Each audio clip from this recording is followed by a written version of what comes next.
Oh,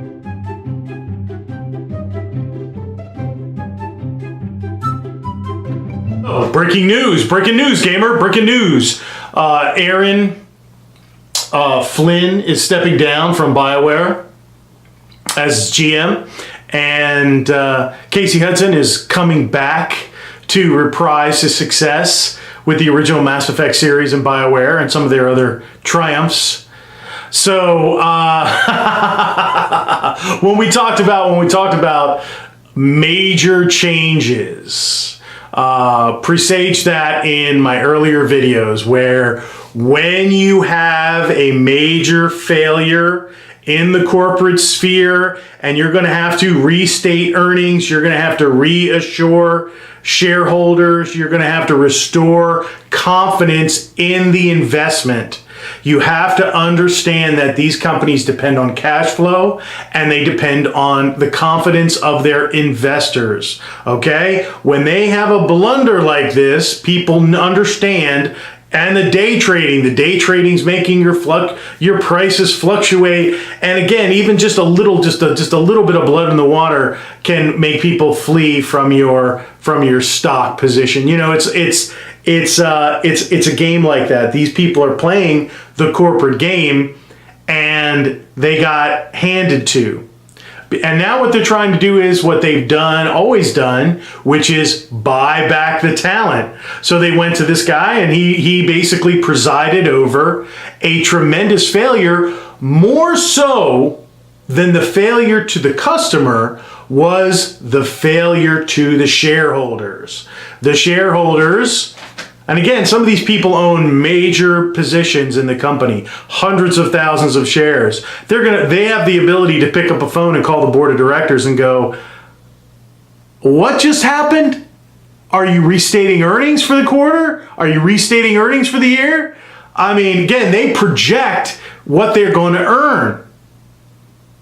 And they had leveraged all the goodwill of Andromeda, of the Mass Effect series. They leveraged all the goodwill, while behind the scenes, they produced a C, B- game with that much budget. So, you know, again, they made the major investments in Mass Effect. The Mass Effect games are extremely well made, but the ending of 3 was an inkling of that corporate shave costs, don't spend all the money on an ending, get it out there, the bulk of it's there. Again, EA didn't care about that ending except when it burned their reputation, it affected their sales, and they underestimated the angst that they created with the ending of 3. Where if you go the whole mile creatively, you invest and build that equity, don't short shrift on the end, make it decent. Now, they didn't have to go over the top. I'm sure there were some ambitious ideas that got shot down that would have been incredible and would have laid the groundwork for the next successful iteration of the series. Whether it was Andromeda-esque, even so, they would have laid the groundwork for that next dynasty, really. So, but what they did was they went the cheap corporate cut costs. Again, corporations function on some very basic premises. They all do. Can we cut costs here? Can we lower the cost of the production of this item and still maintain our market position and the confidence of the customer? Are we going to lose maybe a little bit here or there, 10% of the customer base, but we're going to gain 50% more profitability? Boom, do it. Right thing to do? Doesn't matter. Good thing for the customer? Doesn't matter. We can still generate revenue, cut costs, and generate 40-50% more revenue. Those kind of decisions go on constantly. And what a lot of gamers, what the disconnect with gamers is, it's like it's an experience. So when you short shrift an experience, you feel it. You feel cheated. It affects you on a different level than Oh, well, I expected wood and I got like plastic or particle board or, yeah, but it was only like $50. So, okay, I'll live with it or whatever. It's a different experience. It's a product. It's an item. It's not as personal as an experience that you're having. And BioWare created very immersive personal experiences. And this is what EA has failed to understand in their corporate mindset. You're creating experiences. You're buying the right people. You're buying the right talent.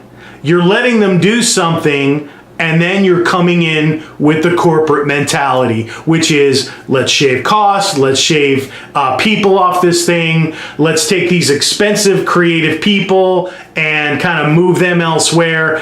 Put low rent people in there, lower skilled people, lower quality people, put out a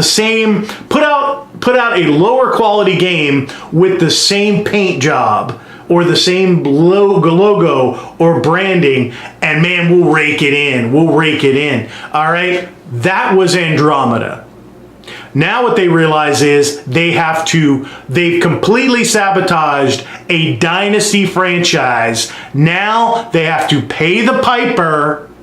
They have to bite the bullet, and if they want to salvage the franchise, they now recognize they will have to reinvest. Where if they made better decision making, they weren't so thrift conscious with Andromeda, recognized it for the dynasty and the value that they had created. They actually sold themselves short by looking at that property as something that they could put out a Kia. Do you know what I'm saying? I mean, Mass Effect, all the way up until the ending, Mass Effect was a Cadillac. And Andromeda was a Kia.